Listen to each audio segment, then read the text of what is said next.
ご視聴ありがとうございます。スカイリム面白死体研究会会長のめいめいひまりです。今夜も私が選んだとっておきの面白死体を紹介するわ。今回紹介する死体は山賊略奪団よ。スカイリムの雑魚山賊にはいくつかのランクがあるのだけど、山賊略奪団がその中でも最高ランクになるわ。今回は特に弓タイプの山賊略奪団について紹介するわ。雑魚敵は基本的に保存できないのだけど、それについてもちゃんと解説するから、まずは性能を見ていくわよ。始まるよー。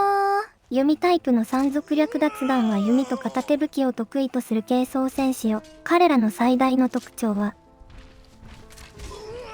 その攻撃力の高さにあるわ。山賊略奪団には弓タイプの他に近接タイプや魔術タイプもいるのだけど、近接タイプは山賊長の介護官だし、魔術タイプも魔術師として優れているわけでは全くないわ。だけど弓タイプだけは弓使いとして最高クラスの性能を持っているわ。山賊の種族はタイプごとに候補があって、その中からランダムで選ばれるのだけど、ウッドエルフになった場合が最も弓術スキルが高くなるわ。以前紹介したテルラブも中身は山賊略奪団なのだけど、種族はインテリアルだったのよね。参考までにテルラブに影の弓と骨の矢で攻撃させると、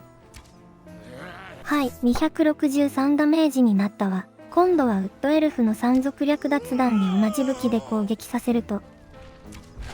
はい、285ダメージになったわ。すべての獣人候補の中でもここまでのダメージを出せるものはそういないわ。テルラブと違って一応鎧を着てるから防御力も多少はあるし、最強の弓術獣人と言えるかどうかはわからないけど、一つの極地であることは確かだわ。説明しよう。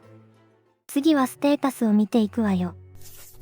これが弓タイプの山賊略奪団のステータスよ。弓の適性があるし、エクストラダメージ 2.5 持ってるから、弓による攻撃で最高クラスのダメージを出せるわ。エクストラダメージは両手武器の方が片手武器より倍率が低いのだけど、なぜか弓は片手武器と同じく 2.5 倍のままなのよね。だからエクストラダメージ持ちの弓使いは特に高いダメージを出せるわ。弓術関連のパークも充実してて、特に 50% の確率で敵をよろめかせるパワーショットが強力よ。片手武器の適性とパークもあるけど、弓の方が圧倒的に強いから弓矢だけを持たせておいた方がいいわ。軽装の適性があって、実際の装備も軽装備なのだけど、防具が弱いから防御力は大したことないわ。だけど体力はそれなりに高いし、弓使いなら攻撃を受ける機会も少ないから問題にはならないわ。攻撃力は最高クラスだし、防御力も弓使いとしては十分だから、バランスの取れた強力な獣人であると言えるわ。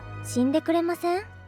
それじゃあ入手方法を説明するわ。山賊略奪団はプレイヤーのレベルが高ければ各地に出現するのだけど、狩猟術師にとっての実質上限であるレベル34時点では、ごく限られた場所にしか出現しないわ。しかもその上保存可能な個体となると、2体しか見つけることができなかったわ。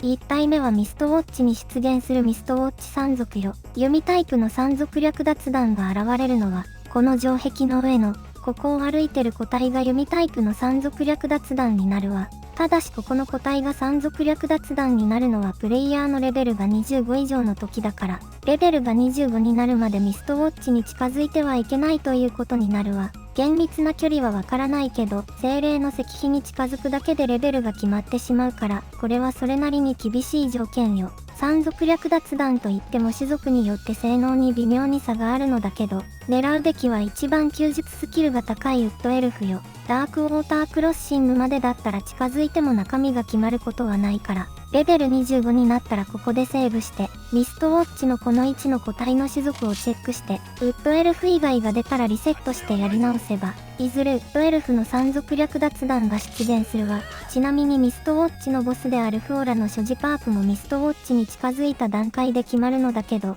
レベル25以上なら最高ランクのパークになるから砦内に入らない限りフオラが弱体化する心配はないわ。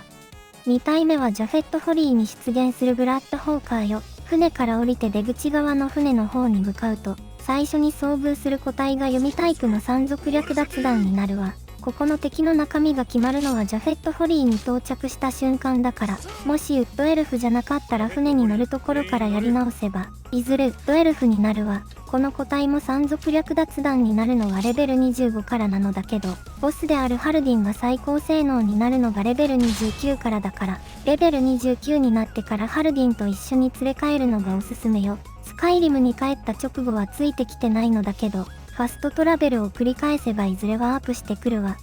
もしかしたら他にも保存可能な個体がいるかもしれないけど、私が見つけられたのはこの2体だけだったわ。この2体は時間経過で消えてしまうから、保存するには宝の地図などの保存アイテムを持たせる必要があるわ。そんな装備で大丈夫か？彼らの鎧はランダムで選ばれるのだけど、スケール製の防具を着てる時が最も防御力が高くなるわ。もし弱い防具を着てたら全て剥ぎ取ってから蘇生して、ファストトラベルなどの大きめのロードを挟むと防具が復活するから、これを繰り返せばいずれスケール製の防具が生成されるわ。もともと装備してた防具なら渡してからロードを挟むと着てくれるから、一度に全ての箇所がスケール製になるまでやり直したりはしなくて大丈夫よ。ご視聴ありがとうございました。というわけで今回は保存可能な弓タイプの山賊略奪弾について紹介したわ。意識して狙わない限り入手が難しい上級者向けの死体と言えるわ。だけどその分性能も高いから、資料術師ならぜひ手に入れたい死体ね。